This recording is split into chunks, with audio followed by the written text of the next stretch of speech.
Our churches need to be unsafe for perpetrators. That's right. That's what we're aiming for here. Yeah. And that's the problem is we've sort of been like, oh, we've been focusing on like, how do we listen well? How do we receive? How do we, and actually the question needs to be, how do we make this so clear to potential abusers and perpetrators that not only will you not be safe here, you're going to be exposed here, you're going to be identified here, and then you're going to be like kicked out of here because we have a zero tolerance for abuse and abusive cultures in this church. And so I think that's where this, like, I literally think these are the signs of grooming, like this isolation, this like you're special, but don't tell anybody we have this relationship. This like segregation, this isolation, this emotional manipulation, this spiritual spiritualization of harmful behavior. So whatever harmful effects it takes, often this is what makes clergy sexual abuse so destructive. So Brave Global is one of the initiatives that I'm probably most proud of. So it took me... We connected, actually. You came to the church I was working at. That's right. The first Brave in Toronto, Canada. That's right. Yeah. Right. And Brave seeks to empower girls before they're trafficked. And there's a lot of statistics that pointed us in the right direction to identify vulnerable girls and to try to get to them first.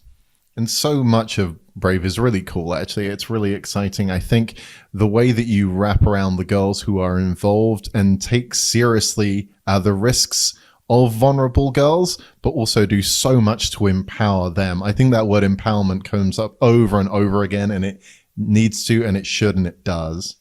Yeah, so braveglobal.org is where you want to go for the main. There's also braveglobal.ca, which is the Canadian Brave site. So if you're Canadian, you want to donate to Brave this Christmas, that would be so wonderful for us to fulfill our mission and our mandate, which is to empower and mobilize communities to then be a solution to the problem of human trafficking and exploitation. So we want to prevent exploitation from happening.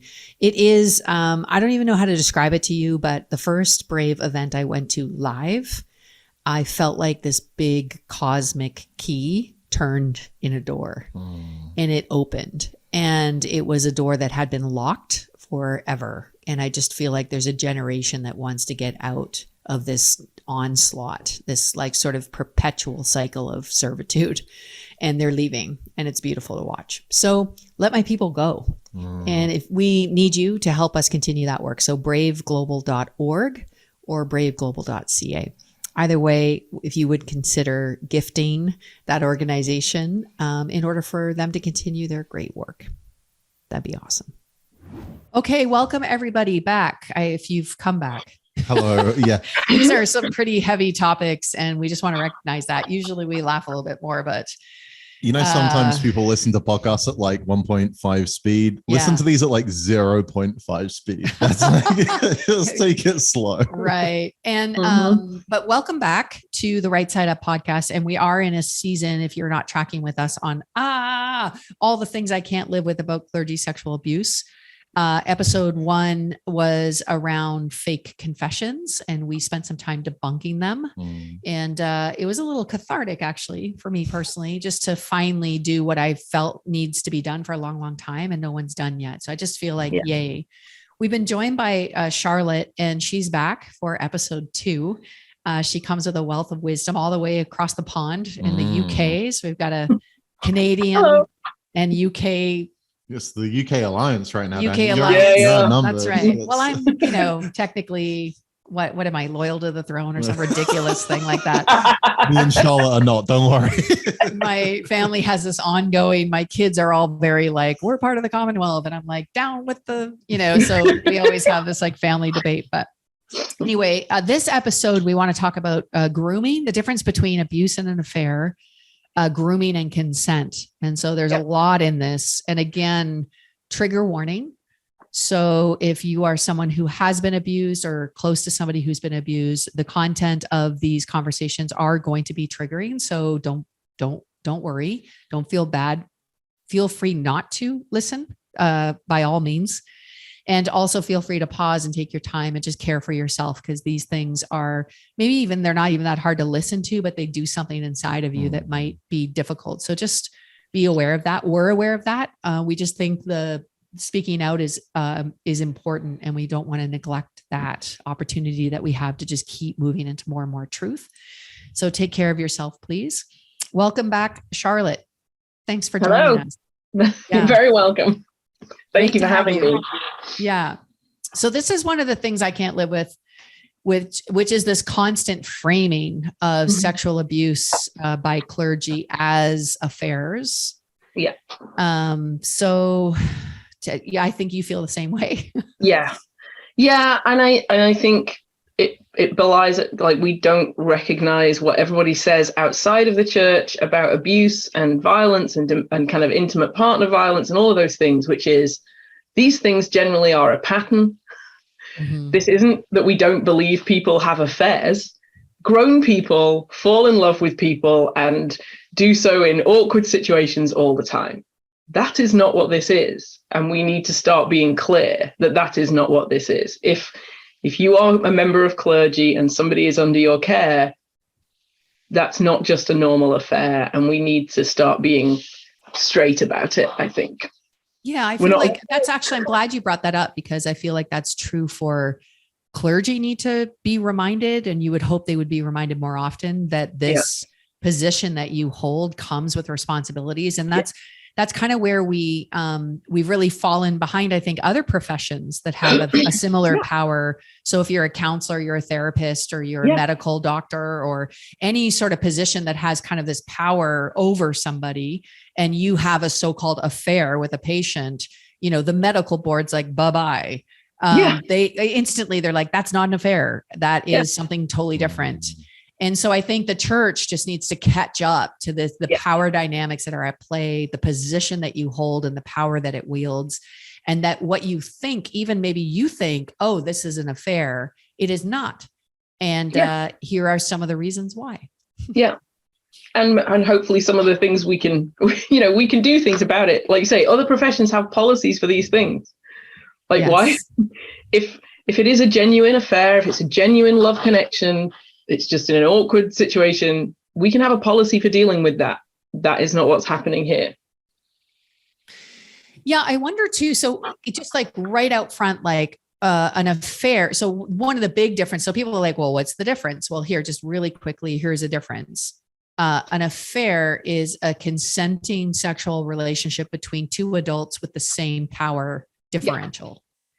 And a clergy sexual abuse situation is a sexual violation of a relationship that includes a power over. So in essence, when a congregant is, even if the congregant is going like, no, I really want this, like, this is what I want, because of the power differentiation between the pastor who wields authority over that person, both spiritually, emotionally, even sometimes, a lot of times job related. A lot of people work for the church. It actually erases the ability of that person to genuinely consent. And this isn't just, I'm not making this up. This is the law.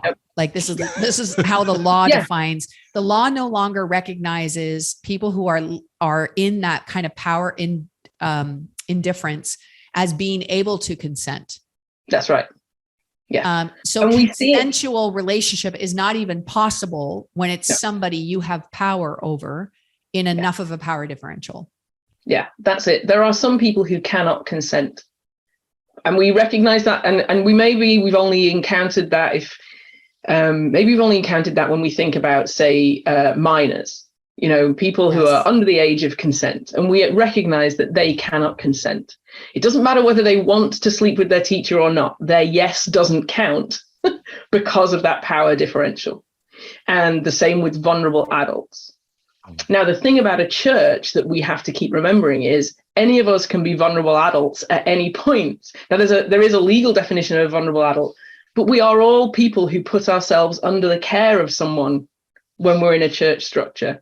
And so we're all more vulnerable than that person at the top, So we understand it with minors. We need to start understanding it with our bigger institutions. Some people can't consent. So it doesn't matter whether they say yes. That shouldn't be a question when we debate whether abuse happened. Did they say yes or not? Doesn't really matter. It's the actions of the perpetrator that matter. Yeah. And I think that's really interesting how we also don't struggle with like a counselor and somebody in therapy and go like, no, that obviously is somebody taking advantage of that emotional trust. We don't even think twice about a doctor with a patient sexually assaulting them in their office. Like, we're like, dude, that's like such a violation of like this trusting relationship that you have. And then when it comes to clergies, we're like, well, everybody sins, people have affairs. Like, I was like, what? Like the same falling short of the glory of God. And like, well, that's just in our nature to sin. Like, well, no, there is this position of power and trust that you have that then makes consent a non-thing. Like that person cannot consent to this violation of this trust that is literally abusive by its So that's one thing. So that's why it's different, guys. That's not just like, it's really bad because he's a pastor and he shouldn't have sex with a congregant. That's not it. It's that the power differential is so unique and emotionally potentially manipulative and spiritually abusive, that this is an abusive position and there's no other way around it. So that's what it is. What I think is really interesting is not only is that true, that there's this lack of consent because vulnerable people can't consent. But what I feel is really a very clear pattern in the clergy sexual abuse cases that I know about and I've followed and read and just even heard about my own life is this idea of grooming. And this is also really important. Again, back to our episode 1, we're not going to want to believe this is true, but trust me when I tell you it's true. And Charlotte, you just mentioned this pattern that often these so-called affairs have in the elements, when we hear the story, these elements of grooming, which is an intentional, whether or not someone really means is like, I'm going to go groom somebody, whether or not that it's on that level, but there is a pattern and there is a way that people keep abusing people under their power. And that's called grooming. So it's manipulation, it's persuasion, it's spiritual abuse.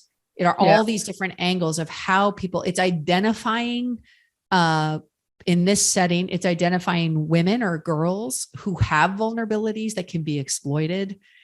There's all of these different patterns of grooming that actually land in the sexual abuse category. And there's quite a few of them as well that because we and again, rightly want to think the best of people. I don't want us to get to a point where at church we don't think the best of people. But it does mean that sometimes we see things that we know are off, but we brush them aside because of the other things that are happening. So the phrases that you hear when we then start talking about whether somebody was grooming someone, people will say, well, I've never seen that sort of behavior. Or, well, yeah, I did see that they were mainly meeting with young women, but, they're so good at thinking about those issues. So I didn't think we brush them off because of the other actions that this person is doing that make us trust them. Yeah. An abuser isn't an abuser all the time. We wouldn't have an abuser at the front of our church. If they were just berating people, if abuse looked like swearing, hitting people, being violent, being obnoxious, they would never get to the front. So an abuser isn't abusing all the time, but they are creating a narrative about themselves and a persona that allows them in other spaces to be abusive. And unfortunately, that will look much like someone who is acting with integrity. And I think that's it's interesting me thinking of my role as a pastor here. I do want people to trust me. I do want people to be able to share things with me. I do want to be someone that they can come to with things that are, and they do. And it's an incredible privilege when people share things with me that they might not be comfortable sharing elsewhere. I do want to show people who Jesus is. I do want them to know that they are loved and brilliant and created good. And all of these things are so important to me. But at the same, and I think we need to recognize that, this is two sides of the same coin. And often, people who are abusive actually, we hear this all the time. Like, well, he doesn't seem like the type. And my question was, what do you think an abuser looks like? Like, do you think that they, again, like, a wife beater with stains and, constantly swearing? Yeah, that person may well be abusive. Absolutely. But the number of times that women especially have come forward and people go, oh, but it doesn't seem like the type. Like, but that's exactly the type, because that's who gets away with this stuff. Yeah. So I do this preach. I did it with my friend Tanis. So I spent years and years with women, getting women out of sexual exploitation. And, 110% of the women in sexual exploitation were abused. I mean, this is sort of where that goes. And there's so many, the grooming process and just actually the expertise of male abusers who groom. It's amazing to me. Like, I'm just like, wow, like this is a practice. Like, the people have learned how to spot vulnerabilities, to manipulate those vulnerabilities in order to extract what they want, in whatever form that is. And I remember I did this preach for Brave, where I talk about my friend who we were whitewater rafting, and we all were supposed to, at this point, we're all supposed to jump out of the raft and like swim like crazy to the shore so we can jump off this cliff into the water. It was really fun. And she jumped off with everyone. But when we got to the shore, she wasn't there.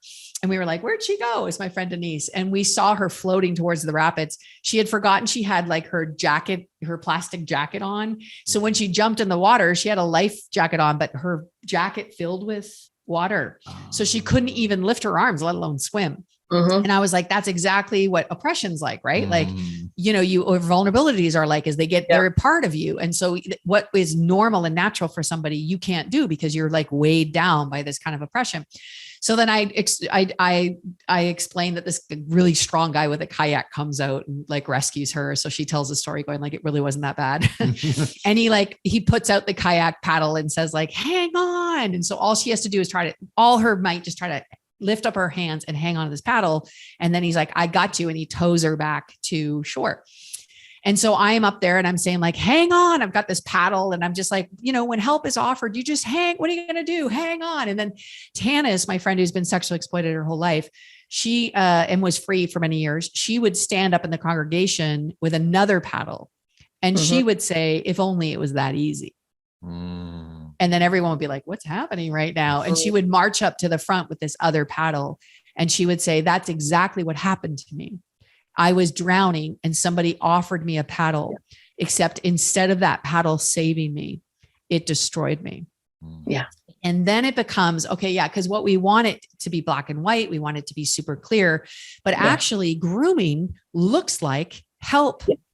And this is one of the things that I think we need to keep talking, like the process of grooming a vulnerable person looks like and feels like salvation to that vulnerable person. It's somebody often who sees you for the first time. It's someone with power who is affirming you for the first time. It's someone who's like, I see potential in you. It's someone who's kind of building up. It's someone who you can tell your secrets to, who won't judge you.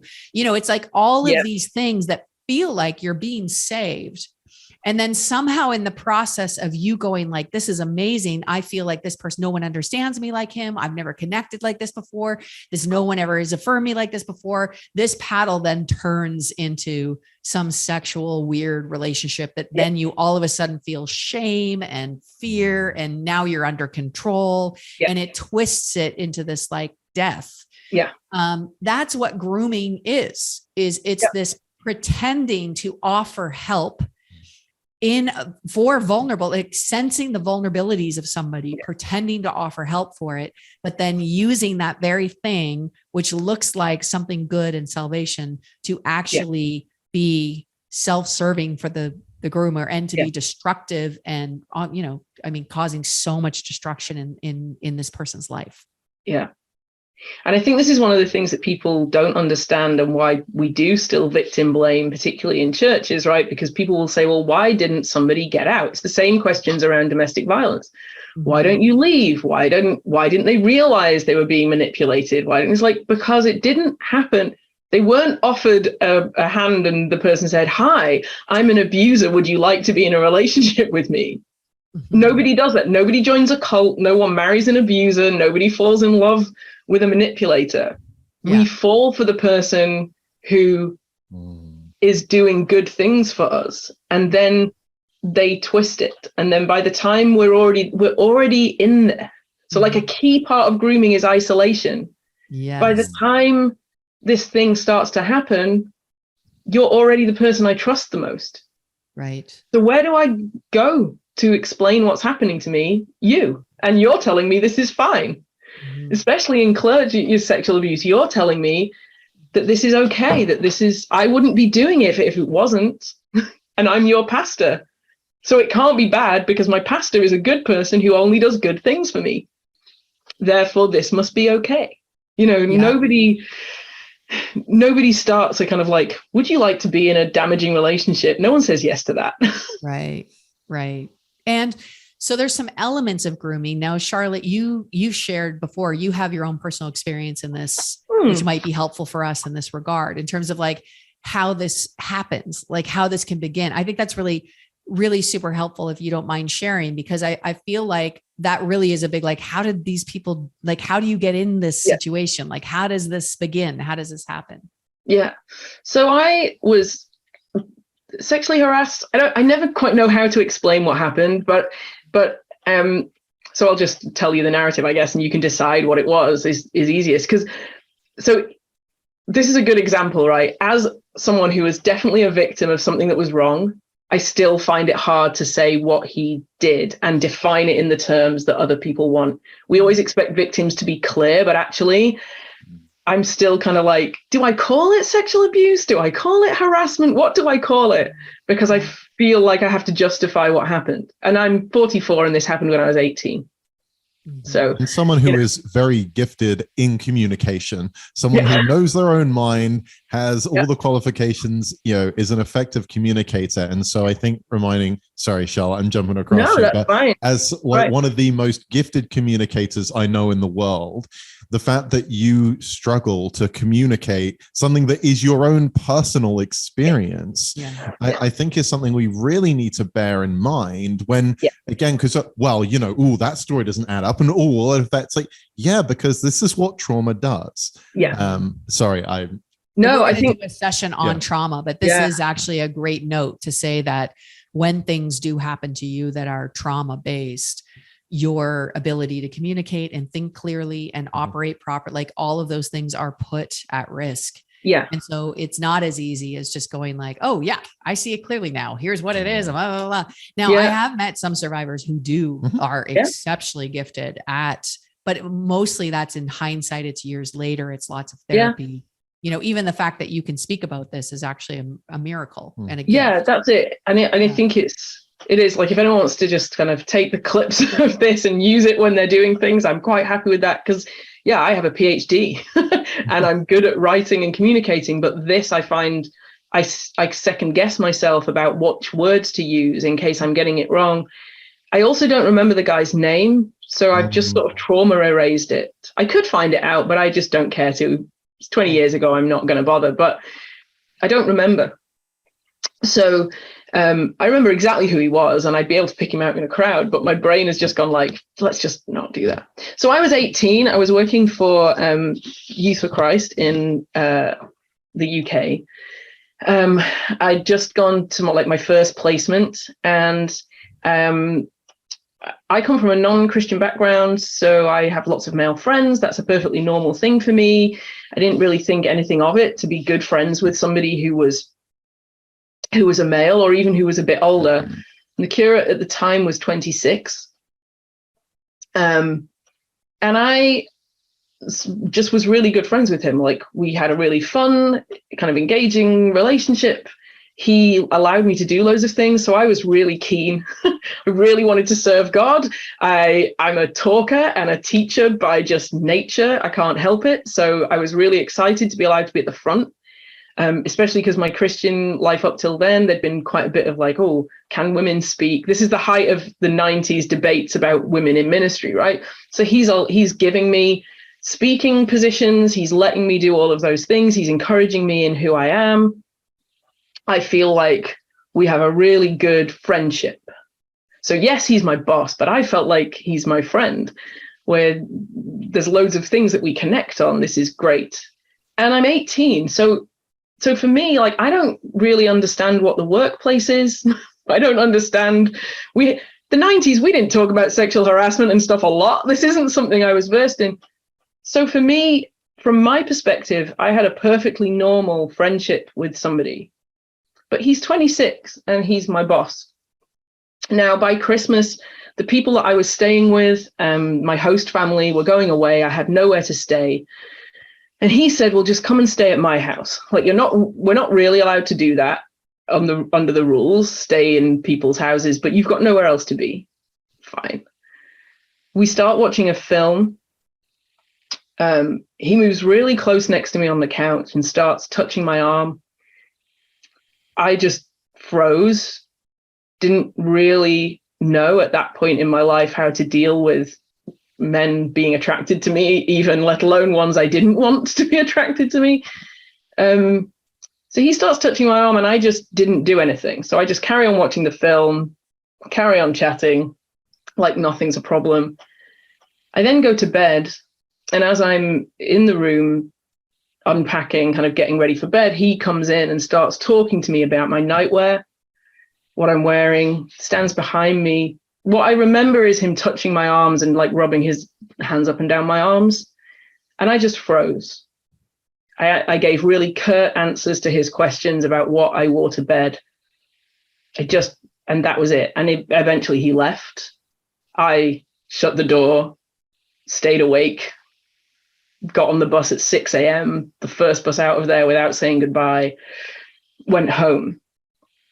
Pretended nothing had really happened. Like, I haven't talked to my parents about this. They probably won't listen to this podcast, but I guess I probably should now. Because I didn't know what to do about it. And I just assumed, like many women do, I probably had done something to make him think I liked him. Mm-hmm. So I should just not say anything. But when I got back, he started to ignore me. So obviously, knowing he'd done something wrong, he started to ignore me. He didn't give me any jobs to do. So then it's like, I remember feeling like, well, I've got to make this right somehow. Clearly, I've done something wrong because I'm being punished for this. Eventually, he wrote a report on me because he had to do a quarterly report or whatever. And he wrote a report to my other bosses saying Charlotte is uncooperative. She doesn't want to do any work anymore. She is grumpy. She's unhappy. And I was unhappy. And they thankfully sort of said, like, this isn't okay, because that's not the Charlotte we know. When she's with us, she's Charlotte. She's great and she's doing things and she's out there. Unfortunately, they had a really bad way of dealing with it, which was to sit me down in a room with him and ask what the problem was. And I told them already that he hit, what I'd said was, he hit on me and I rejected him, because in my head, that was what had happened. Mm-hmm. Because I was made to think that was what had happened. Mm-hmm. But they still made me sit down with this guy who ran the church that I worked for, and I knew this was going to be a problem. And so I don't think I can't remember that meeting very well. I just remember them asking why I was in his house, because that was against the rules. So I shouldn't have been there. So the implication is, mm-hmm, I did something bad by being in his house. Yeah. And kind of that was it. But nobody ever said to me, look, he's your boss and he's, he shouldn't be doing this. And you're 18 and he was never disciplined or. Never disciplined. And I also found out, like, that term, I found out he was, and this is where it comes to kind of patterns and things, he was having a secret relationship with another member of the church, mm-hmm, who he told her not to tell anybody. And this was all secret. She was from, so this was quite a working class part of the town we were in. He's a very well-educated, posh guy.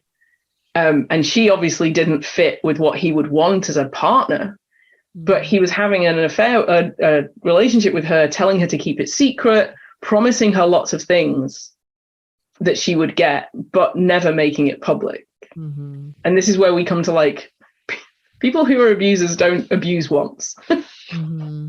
That's why it's not an affair. That's why he's not someone hitting on me. Because if I had said yes, Yes, which you didn't, which but I didn't. also I think there's a couple things. One, that freeze response, which is actually very, very, very normal trauma responses and happens so often when it comes to abuse. And so then oftentimes victims will blame themselves to say like, I should have done something, or I should have, or even people spectating or listening to the story will say, well, why didn't you walk away? Why didn't you slap them? Why didn't you walk out of the house? Because you're literally, your fight, you're like, you're frozen. You can't move. You can't believe this is happening. You're second guessing yourself. Plus you trust this guy. You're supposed to be friends with, he's affirming you. He's your leader. Like he knows better than you. Like, and crucially, I had nowhere else to go. So frequently people do these things, make these first moves at a point where someone is vulnerable in a number of different ways. Yes. They're your lift home. Yes. They're your safe person. They're where am I going at 18 in the middle of the night? Yes. Like now I've got a car. I'll get in the car. I will drive myself home. But so he waited. Right. He didn't, this isn't a guy. And again, when we kind of come to like how people start to critique your story, well, somebody could say to me, well, maybe he did fancy you, right? Maybe he was hitting on you.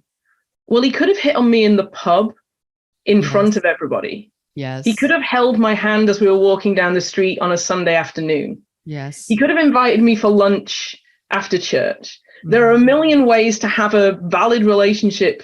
I'd say 26 and 18 is a bit of a big gap, but people fall in love. There are many ways to have this relationship in the light. Yes. He didn't do that. He waited till everyone else had gone home for Christmas, and I'm on my own in his house. Right. And I'm vulnerable to him because he's my safe person. This is the safe place I'm staying on my own. Yeah. And that's that thing about also later on, you find out he's also doing this with somebody else. And again, so that's that pattern of grooming, which we just want everyone to understand. Like, this person is not like, oh, I'm in love with this 18-year-old and I just can't control myself. This isn't just like a passionate outburst. No. This is grooming. This is a pattern of behavior of like, I know how to begin. And even that, could have been the beginning of a really terrible, horrible, toxic. So thank God you got out of there that next day. Yeah. But I mean, this is that pattern. And then even the idea that when you mention something, then you're basically punished for being in the wrong place. Which, even in that power dynamic, you're like, what on earth? How could this possibly even be up to you? But it's like, why were you in this place? Like, why isn't the question, why did he invite me? Again, it's just so like, I have no power here. It's not my house. Like, I am powerless in this conversation. Yeah. And again, when we come to clergy sexual abuse, I trusted him. Yes. And this is why it's never about whether I could consent or not to what was happening. Of course, I consented to being in his house. But I trusted him because he was the vicar and my supervisor and my friend. And he made himself someone that I trusted. And all of our structures told me I should be able to trust him. Therefore, I did trust him. So my position, I've just done exactly what I should be doing.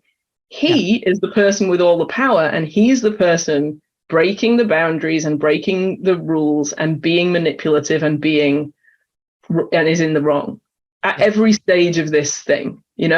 All I have done is trust my pastor. That's all I've done. But that's so helpful, Charlotte, because that is literally how grooming looks, feels, begins. Absolutely. That's how it begins. And oftentimes, I'm glad you mentioned that other relationship, because oftentimes secrecy, this idea, I remember talking to one victim who was like constantly being invited to events with this leader and just feeling really, just really super special for being allowed and not thinking anything weird about it. Like, just, it was this beautiful invitation. And then somebody called, like his wife called on the phone in the car, and he's like, shh, and just like pretended she wasn't there. And then that was her first glimpse of like, oh, this isn't, this is secret. Like she wasn't consenting to secret relationship. She thought it was just a nice, like, mentoring opportunity. And again, this is grooming. This is like, okay, now I've made you culpable, even though you didn't consent to a secret relationship with me. Now you're in one with me. Yes. Now we're hiding this from now we're like, so again, you're like trapped. You're like trapping people. You're isolating people. You're inviting them into the secret relationship now. Yeah. And this is how coercion happens as well, right? We talk about coercion quite often, and this is how coercion happens. So I involve you in a part of my life that makes you feel special, but it also comes with danger. Yeah. So now there's a sort of a threat. How will you be seen? How will I be seen? And you don't want me to be seen badly. So just don't tell anyone about this thing, because you don't want, we don't want people, and we don't want other people interfering. They won't understand. Mm-hmm. They won't get what we're doing. There's nothing bad here, but they just won't understand it. And we're so special. Yeah. And we're so unique. And that thing becomes coercion, because then how do I get out of that? Mm-hmm. How do I extricate myself from that? Yeah, he's made me culpable. Absolutely. Without any of my understanding of consent. So I'm trapped, really. I'm trapped in this secret, weird, distorted thing, because it did feel right. And now all of a sudden I get a glimpse of it being wrong. Yeah. And then I think there's this other thing where, and we were talking about this before, is nobody wants to see themselves as a victim. No. And particularly abusers are really good at affirmation. So again, like in the last episode, we talked about this, like, she's so much stronger and she's so more courageous than me. And that kind of like idea of like, you're so, gifted and you just need a break. And if only you had, and then when this thing happens, that kind of, you're like, whoa, wait a minute. Like, this just got weird. Yeah. I thought it was good. And now it's weird. But now you can't be the victim. So now you're thinking, like, even with you're sort of going like, I must have done something like this. I must be a part of this equation because it must be me. Like you're not thinking this is a perpetrator and I'm a victim. Yeah. And the first time when we're sat on the couch and he touches my arm, I think, did that happen? Right. Did that happen? That can't have happened. Right. There's a part of your brain going, that can't have happened because this isn't that situation. We're not in that situation. So did it happen? So you're second guessing yourself already. Victims second guess themselves. They're unsure of themselves. And we have to come down again. We have to mention patriarchy at this point, because the reality is that the messaging that women get frequently throughout their whole lives is that we overreact, we're over emotional. We don't always understand what somebody's doing. We don't understand men. These are the messages we get. And in a Christian culture, we've been getting those as well. Oh, and even more, we're a threat to men. We're a threat. So the problem is us every single time. Even if he does something wrong, I did something to make him do something wrong. And I had definitely been told, and definitely in that year in my ministry training, I had been told that I was the wrong sort of woman, that I was too opinionated, that I was too loud, that I dressed too, for people just listening to this, I'm quite an alternative looking person. So she says, with green hair and a facial piercing, that I looked wrong, that I dressed wrong. I've already been second guessing my identity as a young woman in ministry. Like, I have been in a position where I've been told, and probably thinking back, I was probably told by him at certain times what sort of things I should be wearing and what I shouldn't. And, how you do these things to be a trustworthy, good woman. Right. Because we really fall foul of the good and bad woman problem. Yes. And if you're not fully known as so then have I done something? What am I wearing? Was this top too tight? Was my jumper too tight? Right. Like, I've been given those. So I think we have to take account when we're thinking about churches and clergy sexual abuse, that clergy, particularly male clergy who abuse women, play on all of those theologies that we have casually thought, well, we in our church don't believe that. And this is where it's important with progressive pastors, because they don't talk like those men, but they know how to play on those insecurities of the women they abuse. So actually, I would say they almost upside down. So they almost overemphasize their empowering and how amazing and how strong and like capable of leadership you are, in order to create this gratuitous sort of situation. Right. Yeah. It's actually seen me, right? He's seen me as the real person. He's seen past the woman. He's seeing me as an equal. And he says the right feminist things, and he's got and he's not a top-down pastor with a hierarchy. Like, he's He's saying these things, but at the same time, I would assume in a lot of these situations, they are being coerced by, I'm the only person who sees you for who you are. Absolutely. Yeah. So that because I'm the only person who knows you. So yeah, that isolation piece is so it's you and me, like we're in this, and more that becomes the case, which actually a lot of grooming also, people, patterns in grooming. So if you're listening, part of what we want you to learn from in this podcast is what grooming feels, looks, sounds like. One of the aspects that happens in grooming, oftentimes survivors have said, is the person takes an extraordinary interest in you, including like details about your sexual history or about your relationship history. So what actually is happening is almost like a scan for vulnerabilities. That's what's actually happening, is looking for, patterns and looking for vulnerabilities.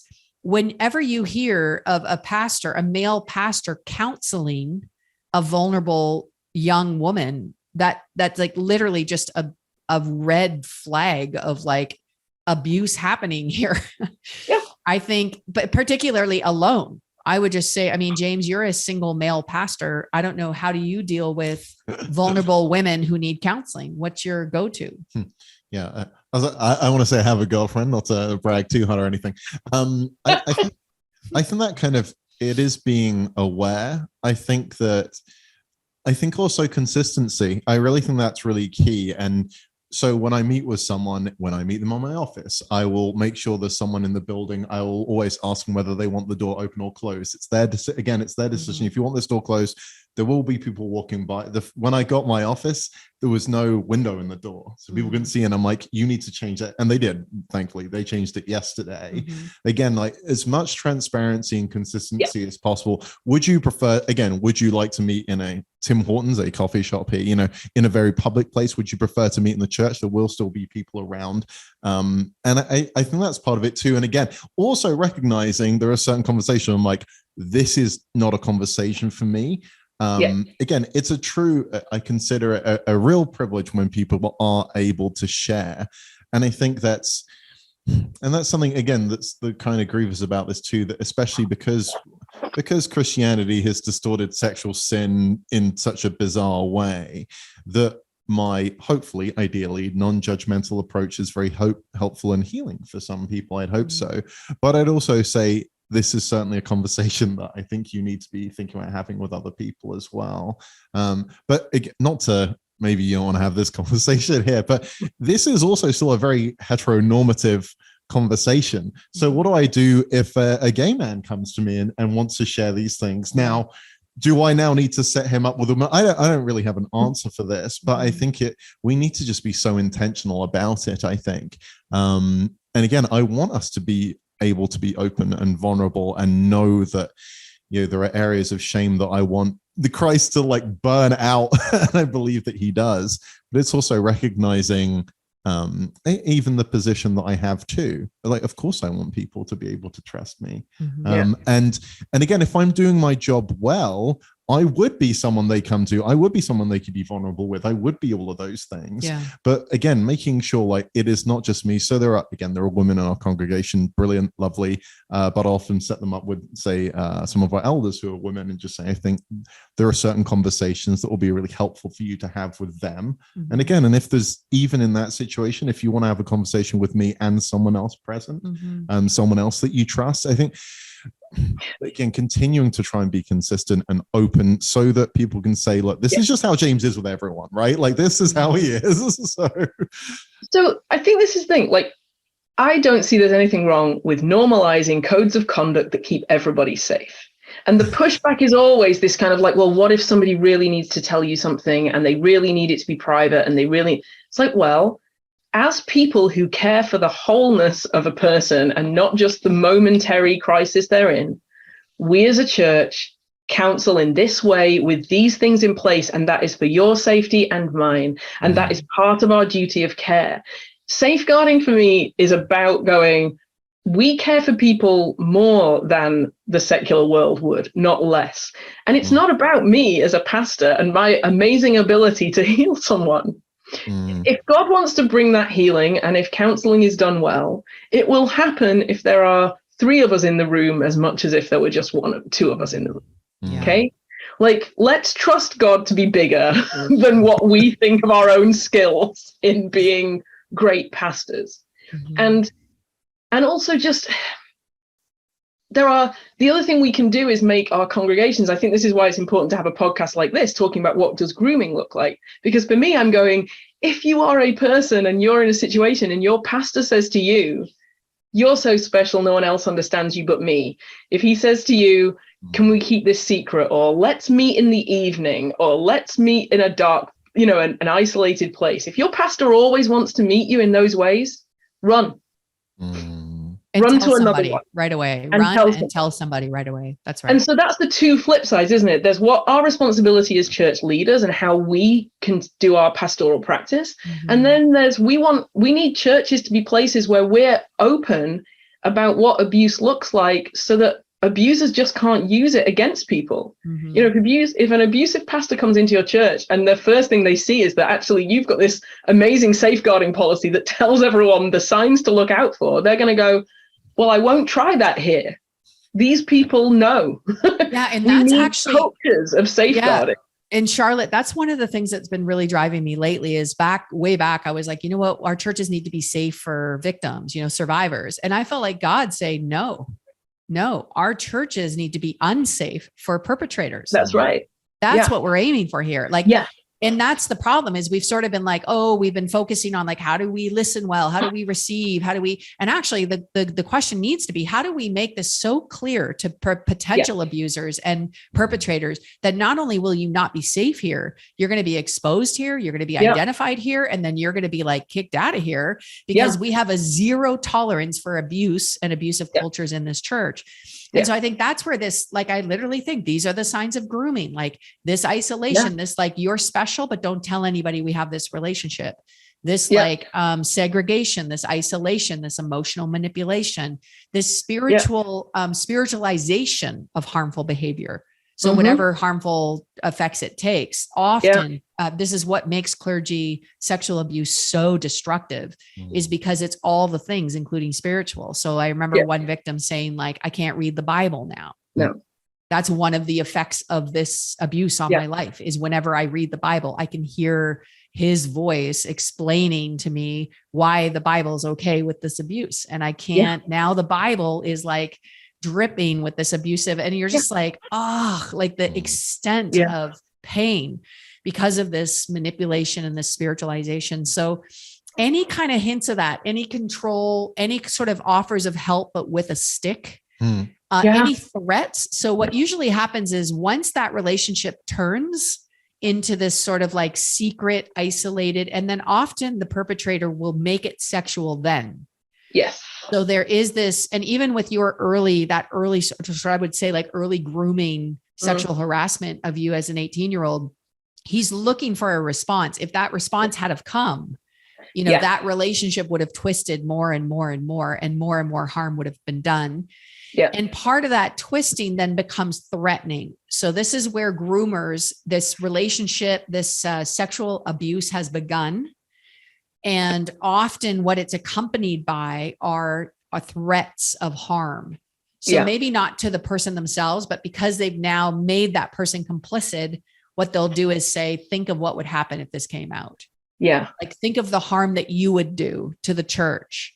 Think of the harm you would do to the ministry. We're going to talk to some survivors who are going to share about how that manipulation was key for their compliance for a longer time than they should have complied because of this threat of harm. Think about what this would do to my family. It'll ruin it. I'm often threats of suicide. I'll take my life if this comes out, because it'll be the end of me. And those are very similar to, again, if people want things to read, they're very similar to what happens in domestic violence, right? So we love bomb you, but then you're so much better than me. I'm so awful, but I don't want anyone to know. I couldn't cope without you. So please don't stop. So particularly when someone feels that this relationship shouldn't go on, you then get someone, particularly in clergy sexual abuse, like you say, we've heard this a lot of going, but I can't carry on without you. I can't do this without you. You're the only person that understands me.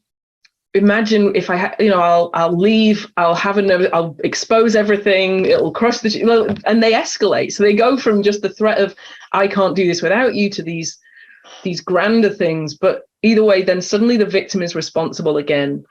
Yes. And the victim feels responsible again for being in it for so long. Yes. And also, no one will believe you.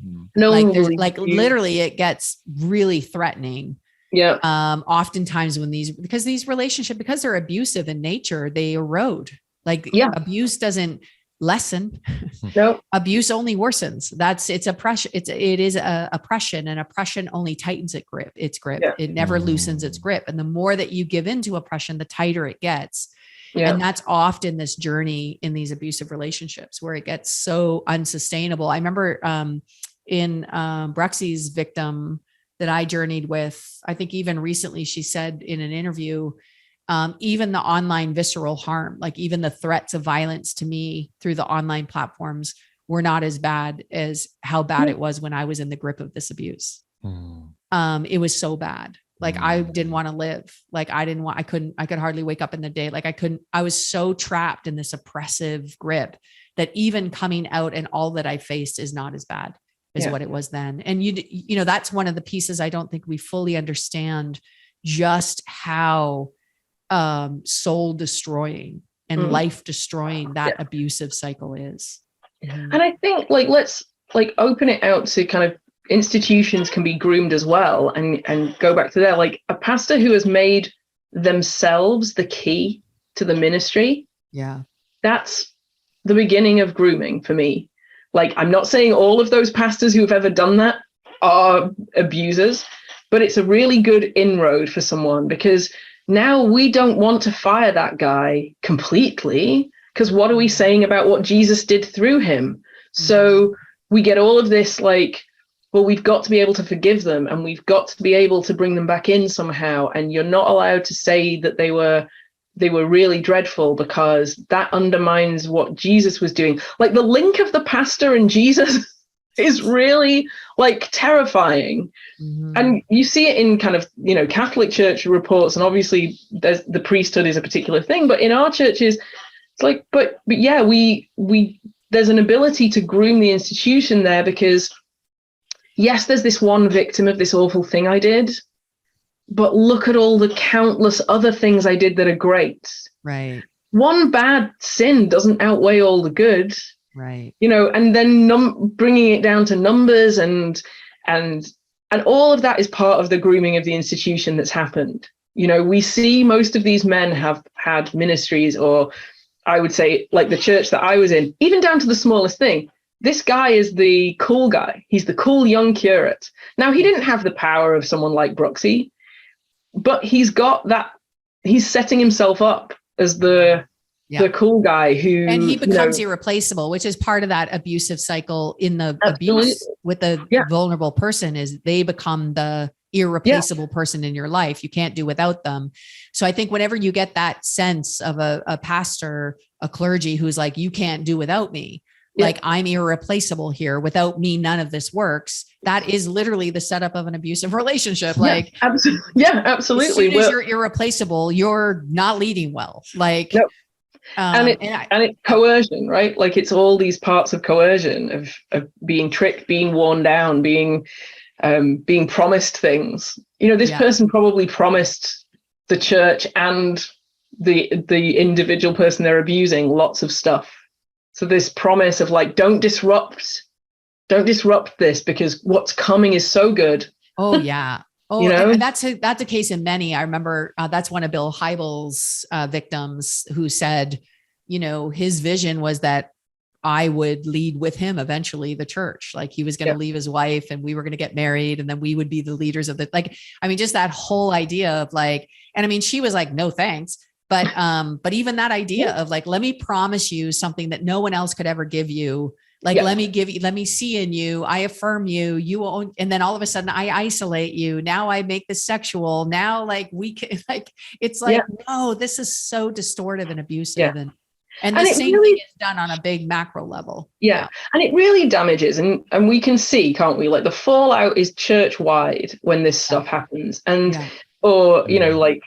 it's really difficult because we can't believe that we are the sorts of people who would be fooled, that would be groomed, that would be victimized. We don't like that. We like to think of ourselves as strong people who can discern what is good in the eyes of God. And it's really hard to get our heads around the fact that we were duped in that way.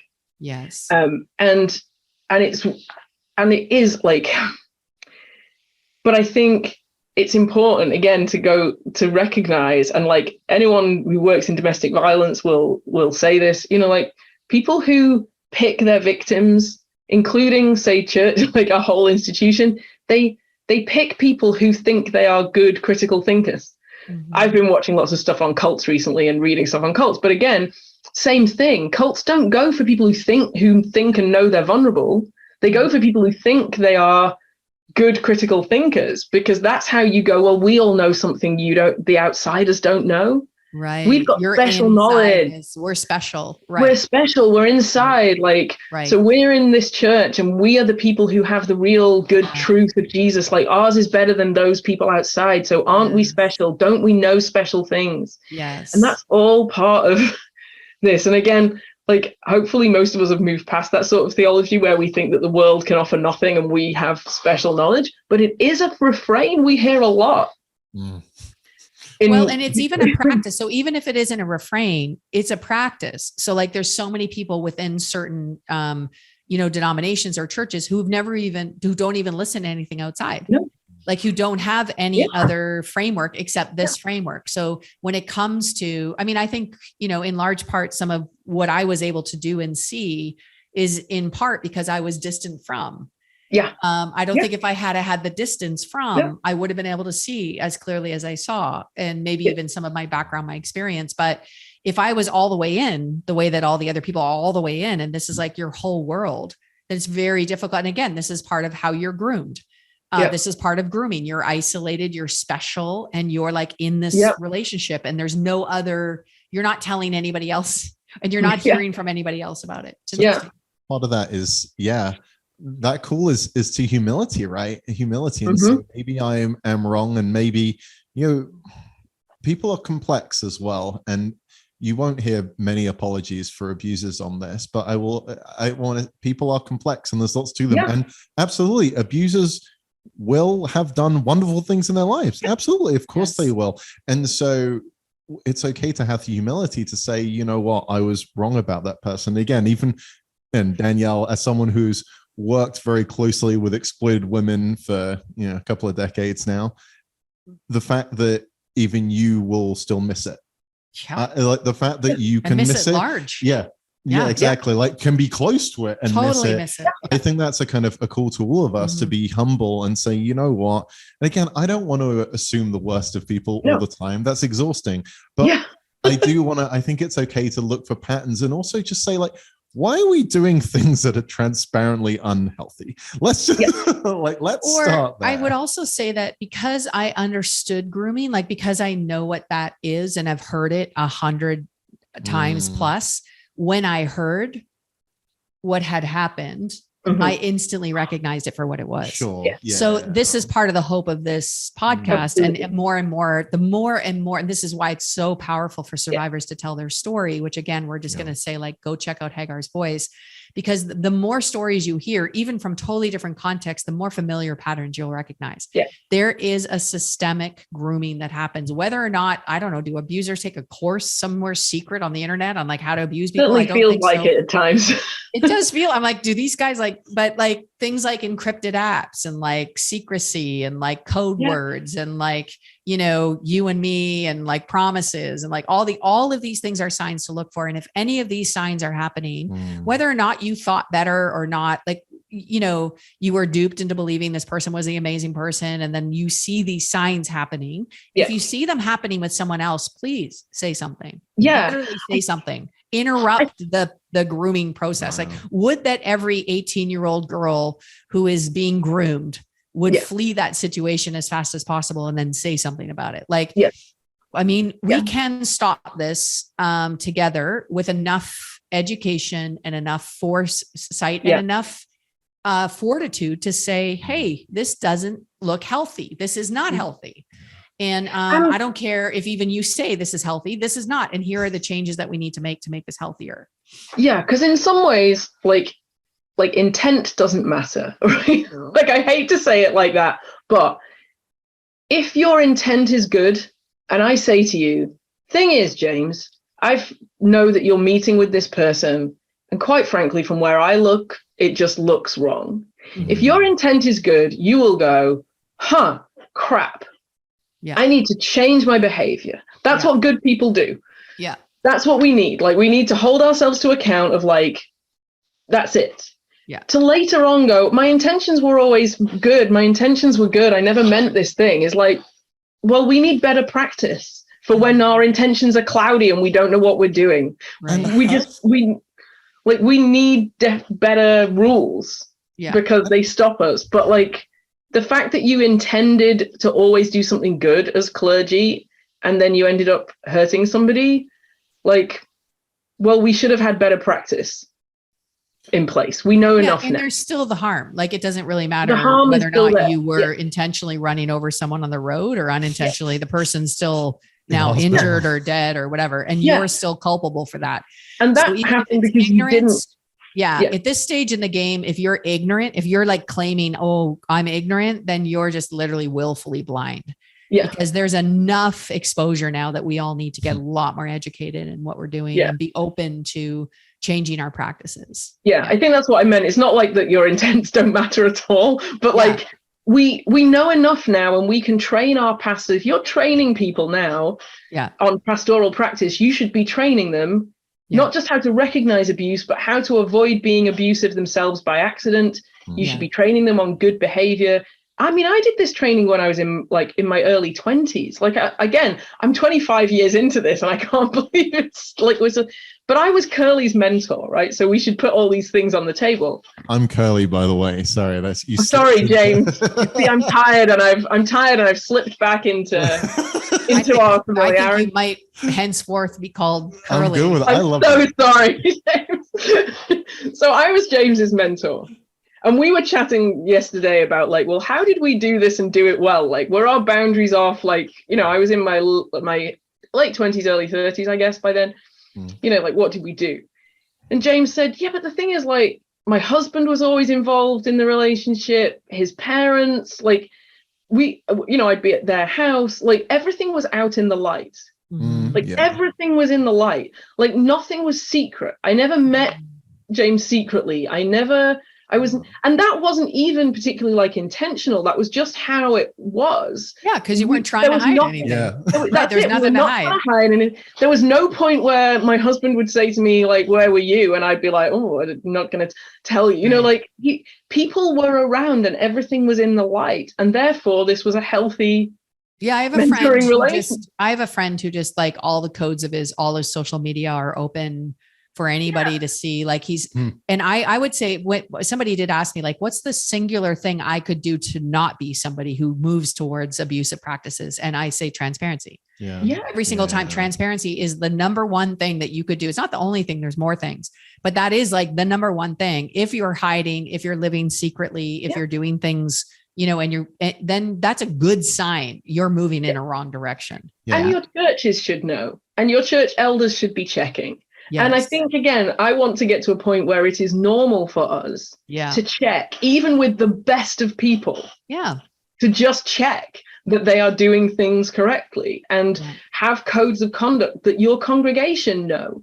Mm-hmm. Let's talk about it openly. What's like, you shouldn't be seeing Pastor whatever going secretly to lunch at the end of a service with someone. You shouldn't, if you see them out, you should be able to go up and be like, hey, what's this going? Like, let's be honest and open. Let's everybody talk about it. So my church, we're trying to, but legally in this country, so I'm in the UK, legally, anyone employed by the church and anybody who is a trustee has to do safeguarding training to level 3. What a good idea. Great. But we have decided that because we want to have a culture of safeguarding, we're going to train everybody. Now, I'm lucky because my church is about 35 people, so that's slightly easier. But we're going to train everybody. Yes. Because everybody has a responsibility for everybody else's safeguarding. And then someone asked me, well, what if somebody doesn't want to do the training? And my response was, and I will stand by this all the time, if you want to be in a church community where we say we care for the wholeness and the holiness of people, and you don't want to do safeguarding training, that is red flag number one, and I'd like you to leave. Right. That's great. Because I was also not thinking want to know how to care for people. Yeah, but also not only is that incredible training for the church, but think about the training it is for Christians in the world. Like this is actually equipping you to be like Jesus in other spaces too, in your relationships, in your, I mean, why wouldn't you want to do this? This would just be like, you're right. That's a good red flag. The fact that you don't even want to be a safe person is a good flag for like, well, I guess you're not a safe person. Then. Church, that's share a meal with one another. No, I hate people. Like, well, that's kind of not on there's brand, online actually. Services are available for you. Yeah, that's exactly. You hate people. That's right. Have some options. Right. Yeah. Well, this is great. I'm really hoping some of this grooming stuff will be helpful to people. And again, if you're a survivor, there's lots of, in our show notes, we're going to have resources. We're going to have some people from survivor-led ministries where they are offering help. If you want to share your story and you want us to mention that and maybe read a statement from you, we're welcome to do that as well. Yeah. Or even if you wanted to be potentially featured on Hagar's Voice and let your story speak, that's also an option for you. We're so glad you're hanging in there, guys. We think the future of the church is bright. Yes. After all we've been through, we all three of us are deeply committed to the local church. And all three of us are leading in ways that we hope are moving towards health and safety and goodness and flourishing and shalom for the world. So this is not we are not against the church. We are for the church. And it is time for the church to be safe for survivors and unsafe for perpetrators. That's what we're aiming for. So appreciate you tuning in. God bless you guys.